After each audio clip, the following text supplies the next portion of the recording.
참 예수님, 오늘은 지극히 복되신 성모님의 성심 기념일입니다. 어제는 지극히 거룩하신 예수님의 성심, 그러니까 마음인 거죠, 그렇죠? 그래서 마음 기념 대축일이었고 사제 성화의 날이었죠. 그러니까 예수님은 이제 가시관이 들려 있죠, 심장에. 그리고 이제 그 심장이 좀 찢어져 있어요. 그 론지노가 창으로 찔러서 심장이 찢어지고 거기에서 피와 물이 나오고 그것을 통해서 교회가 탄생한 거죠. 그리고 예수님의 그 마음은 어떤 거였죠? 항상 아버지의 마음처럼 더 주어도 더 못 주는 것에 대한 미안함인 거죠. 그러면 성모님께서는 우리에게 성모님의 마음은 어떤 마음으로 사셨을까? 물론 뭐 여러 가지 마음이 있겠지만 어제는 더 내어주지 못해서 미안했던 예수님의 마음과 비교해서 오늘은 성모님의 마음은 또 어떠한 것인지 일단 복음을 말씀을 먼저 읽어보고 시작하도록 하겠습니다. 루카가 전한 거룩한 복음입니다. 예수님의 부모는 해마다 파스카 축제 때면 예루살렘으로 가곤 하였다. 예수님이 12살 되던 해에도 이 축제 관습에 따라 그리로 올라갔다. 그런데 축제 기간이 끝나고 돌아갈 때 소년 예수님은 예루살렘에 그대로 남았다.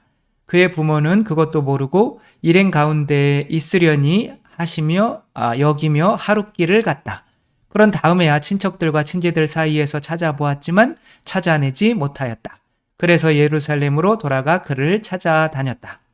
사흘 뒤에야 성전에서 그를 찾아냈는데 그는 율법 교사들 가운데에 앉아 그들의 말을 듣기도 하고 그들에게 묻기도 하고 있었다. 그의 말을 듣는 이들은 모두 그의 슬기로운 답변에 경탄하였다. 예수님의 부모는 그를 보고 무척 놀랐다. 예수님의 어머니가 얘야, 우리에게 왜 이렇게 하였느냐? 네 아버지와 내가 너를 애타게 찾았단다 하자 그가 부모에게 말하였다. 왜 저를 찾으셨습니까? 저는 제 아버지의 집에 있어야 하는 줄을 모르셨습니까? 그러나 그들은 예수님이 한 말을 알아듣지 못하였다. 예수님은 부모와 함께 나자렛으로 내려가 그들에게 순종하며 지냈다. 그의 어머니는 이 모든 일을 마음속에 간직하였다. 주님의 말씀입니다. 그리스도님 찬미합니다. 여기서 성모님은 예수님께서 하신 말씀을 알아듣지 이제 못하였다라고 루카복음에서는 이야기를 하는데, 저희 성호 그었나요? 밥 먹다가 보면 항상 이게 또 막 그냥 정신없이 기도를 하니까 했는지 안 했는지 모르지만 아무튼 안 했다면 개인적으로 하시기 바랍니다. 아무튼 성모님께서 이렇게 예수님을 잃어버리시고 왜 잃어버리셨던 것일까요? 예수님을 보통 어린이 취급을 한다면 하루 동안 안 찾을 리는 없잖아요. 이제 예수님 12살이거든요. 이때 12살에 성인식을 하는데 우리의 처정성체랑 같은 거죠. 이때 성모님과 요셉 성인은 예수님을 안 찾았어요. 왜 그래요? 이제는 누구로 대접해 주는 거예요? 성인으로 대접해 주는 거죠. 그런데 성전으로 다시 올라와서 하루 동안 내려갔다가 다시 올라와서 또 하루 동안 헤매인 거죠.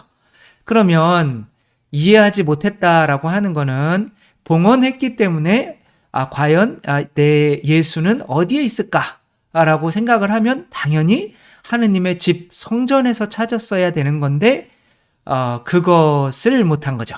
다른 데 있겠거니 다른 친척 집에 있겠거니 생각을 한 거죠. 그러니까 내가 자녀들을 봉헌한다고 하더라도 자녀가 진짜 하느님을 아버지, 성모님 혹은 교회를 어머니라고 생각하고 살까라고 하면서 교회에 봉헌해 놓고는 실제로는 그 봉헌을 자녀가 제대로 받아들이지 못할 수도 있다라고 생각할 수도 있는 거죠. 성모님은 아들을 이렇게 봉헌을 하신 거죠. 왜? 그러니까 하느님 아버지께서는 성모님이 이제 우리 인류 혹은 교회의 상징이거든요. 그러니까 교회에 무엇을 주신 거예요? 아드님을 주신 거죠. 그렇죠? 그러면서도 그 예수님의 성심은 뭐예요? 하느님의 성심은 주면서도 내가 더 줬어야 되는데 라고 하는 마음이, 주면서도 미안한 마음이 하느님의 마음이라면, 성모님의 마음은 분명히 내가 봉헌했는데 온전히 봉헌하지 못한 것에 대한 또 미안함이 아닐까 싶은 거죠. 그래서 둘 다 미안한 거죠. 다 이 성모님에게 전부는 뭐겠어요? 세상에서의 전부 예수님이죠. 그렇죠? 그러니까 그런 말이 있더라고요. 부모를 잃은 사람을 뭐라고 해요? 고아라고 하죠. 그렇죠? 남편을 잃은 사람을 호라비, 아니구나, 과부. 그다음에 아내를 잃은 사람을 호라비라고 하는데, 자식을 잃은 부모를 칭하는 말은 없대요. 너무 슬퍼서 말이 없는 거래요. 이렇게 정말 자식을 잃는 아픔은 어떤 것인지 모르는 거죠. 그래서 이때 시메온이, 당신은 이 자녀는 세상을 구하기 위해서 바쳐져야 되기 때문에 당신의 심장은, 영혼은 예리한 칼에 찔리듯 아플 것입니다 라고 이렇게 예언을 하죠. 그래서 이 심장에 찔린 칼은 바로 내가 가진 모든 것을, 성모님은 뭐 11조 내셨나요? 당신 자신을 다 봉헌하셨나요? 다 봉헌하신 거죠. 그렇죠? 그래서 하느님께 당연히 봉헌해야 되는 선악과도 봉헌하지 않았던 하와의 죄를 보속하시는 분인 거죠. 예수님은 아담의 죄를 또 보속하시는 거고, 그래서 성모님을 두 번째 하와, 예수님을 두 번째 아담 이렇게 부르고 있습니다. 이거는 교리서에 그렇게 나오는 거예요. 아무튼 그래서 성모님께서는 이제 이렇게 예리한 칼에 찔린 마음이란 말이에요. 이 마음은 내가 받은 것에 대해서 자꾸 봉헌해 드리는데 왠지 덜 봉헌한 것처럼 느껴지는 마음이 바로 성모님의 마음이 아닐까? 다 줬는데도 미안하고, 다 봉헌했는데도 죄송하고 라고 한 마음이 합쳐지면 그 둘이 비로소 뭐가 되는 거겠어요? 하나가 되는 거겠죠. 그렇죠? 그래서 남편이 밖에 나가서 막 죽도록 고생했는데 내가 이만큼이나 돈 갖다 줬으면 살림 잘해야 되는 거 아니야? 그것이 아니라 이것밖에 항상 못 갖다 줘서 미안한 마음. 아내는 자식을 잘 키워서 남편에게 내가 당신이 갖다 준 돈으로 당신 나 사랑해 준 거로 내 자식 이렇게 잘 키웠어요 라고 자식을 남편에게 이렇게 봉헌하면서도 너무 좀 내가 게을러서 잘 못 키운 것 같아요 라고 이렇게 미안한 마음이 가질 때 이 남편과 아내는 정말 한 마음이 되겠죠. 그렇죠?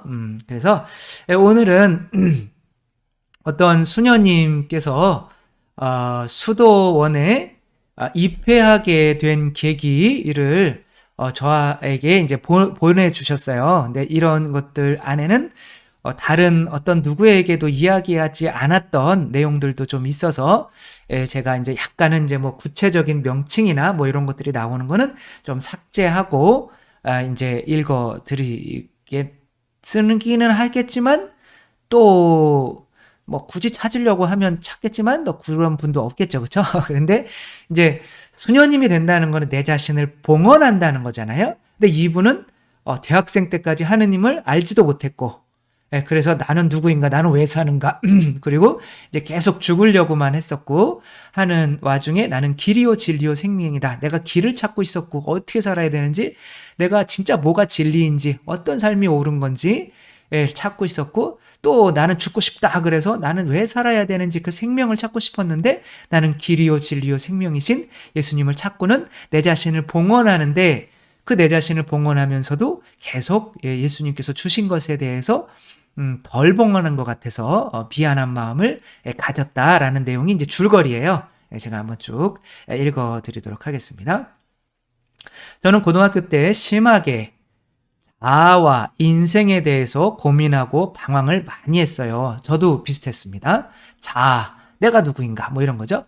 그래서 철학과를 들어갔는데 3학년 때 또다시 제 영혼이 삶이란 무엇인가의 딜레마에 빠져 방황하였습니다. 그러던 중에 형이상학 교수님이 개인적으로 저에게 철학 공부를 해보라고 하셨고 저의 정신적 멘토가 되어주셨습니다.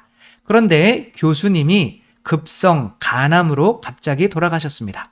교수님은 어떤 신부님과 친구이셔서 신부님한테 프란치스코라는 이름으로 대세를 받고 손종하셨습니다. 제가 그때 성당에서 미사라는 것을 처음 참석해 봤습니다. 교수님이 마지막에 돌아가시면서 저에게 하신 말씀은 내가 화제가 되었으면 참 좋았을 텐데라고 였습니다. 그러니까 그분이 이제 대세를 받으시면서도 사제였으면 참 좋았겠다라는 말씀을 남기셨던 거죠. 그러며 저에게 천국의 열쇠를 읽어보라고 하셨습니다.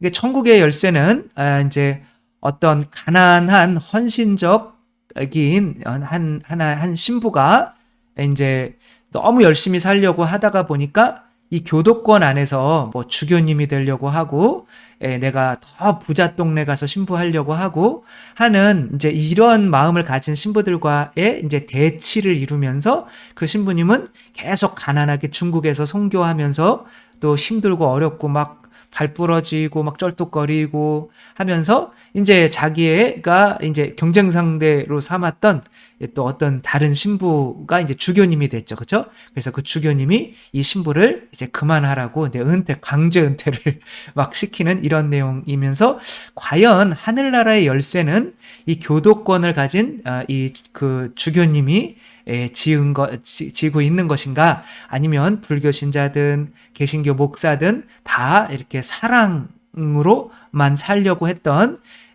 치셔민가요? 그 신부님이? 아무튼 그 신부님에게 있었던 것인가에 대해서 이렇게 묻는 거죠. 그러니까 하늘나라의 열쇠는 사랑이다, 사랑의 실천이다, 뭐 이게 이제 주제인 거죠. 교수님의 죽음으로 저는 또 길을 잃고 죽음에 대한 사유로 가득했습니다. 도대체 진리란 무엇인가, 왜 살아야 하는가에 대한 의문으로 휩싸여 캠퍼스를 돌아다니며 도서관에서 수많은 철학자가 제시하는 해답을 찾고 읽으려고 노력했습니다. 천국의 열쇠 책을 사러 가톨릭 서점을 다니면서 신학과 신앙 책을 읽게 되었고, 제 영혼을 가장 강력하게 붙잡아주는 말씀이 저를 교회로 이끌었습니다. 그러니까 천국의 열쇠에 아마 물론 성경에 나오는 말씀이기도 하지만 이 말씀인 거죠. 나는 길이요 진리요 생명이다. 그러니까 예수님이 이게 내가 찾고 있었던 게 바로 길이잖아요. 그렇죠? 그 다음에 내가 찾고 있었던 게 바로 무엇이 진리인가? 그 다음에 내가 찾고 있었던 것이 바로 생명인 거죠. 왜 살아야 하는가? 근데 그게 바로 예수님으로 딱 퉁쳐진 거죠. 퉁쳐지는 거는 이제 고스톱 칠 때 하는 거죠. 하느님은 사랑이십니다. 뭐 이런 거. 그래서 제가 그 후 세례를 받았습니다. 그러니까 그 천국의 열쇠에 이제 그 지은이가 누구죠? 꼭 생각이 안 나는데 아무튼 그래서 제가 그 후 세례를 받았습니다. 하지만 교리반을 다니면서도 자살 충동이 계속되었습니다. 그러니까 예비자 교리를 받으면서도 계속 자살 충동은 계속됐다는 거죠. 지금 생각해보면 우울증이 심했지 않았을까 생각하고, 아니면 키에르케고르의 이제 죽음에 이르는 병에 걸렸던 것 같습니다. 아무것도 손에 잡히지 않고 죽고 싶은 마음뿐이었습니다. 그래서 원했던 대학원 진학도 할 수가 없었습니다. 죽고 싶어서 자신이 없었던 거죠. 대학원도 진학해서 철학을 더 하고 싶었는데, 다만 성모님 기정 메달, 묵주, 성수 등에 매달리며 예비자 때도 매일 성당을 갔습니다. 성체만 영하면 살 수 있을 것 같아서 빨리 세례받기만을 기다렸습니다. 이 정도 됐는데 아직도 성체를 못 영하고 있는 거예요. 그리고 길이 없는 저에게 예수님께서 내가 길이다, 진리를 찾는 저에게 예수님께서 내가 진리다, 죽음으로 가득 찬 저에게 예수님께서 내가 생명이다, 이렇게 말씀하시며 제 영혼을 구원해 주셨습니다. 세례받고 제가 엄청나게 밝아졌습니다. 자연스럽게 신앙서적과 성경을 읽으면서 마더 데레사 수녀님처럼 수녀님이 되어야겠다고 생각했습니다.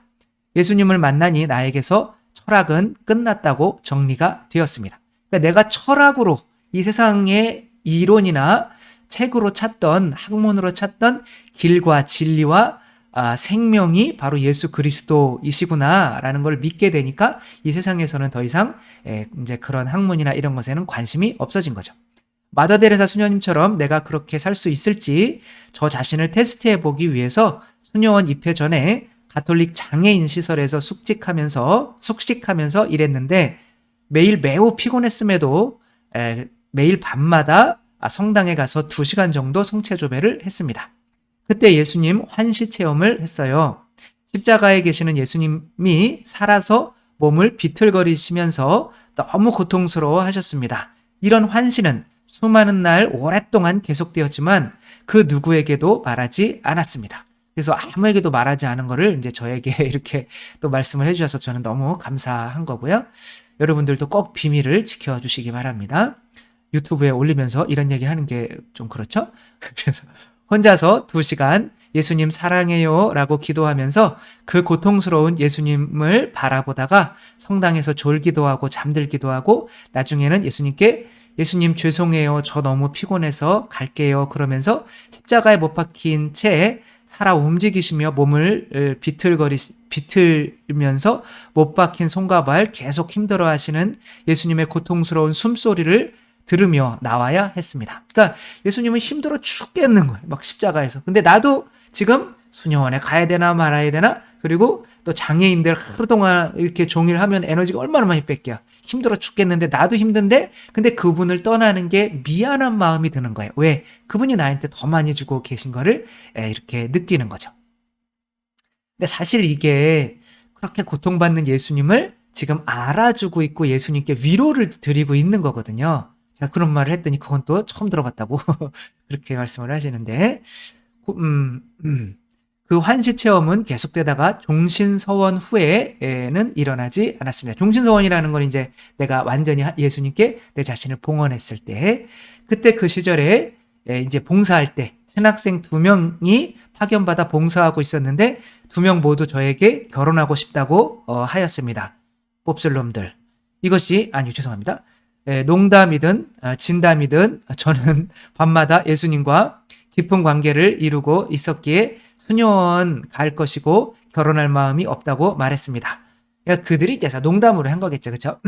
뭐 진담일 수도 있고 저를 사랑하시기에 받으시는 예수님의 고통에 저 자신을 바치는 것도 부족하다 여겼기 때문에 당연히 그 멋진 신학생들에게는 마음이 갈 수가 없었습니다.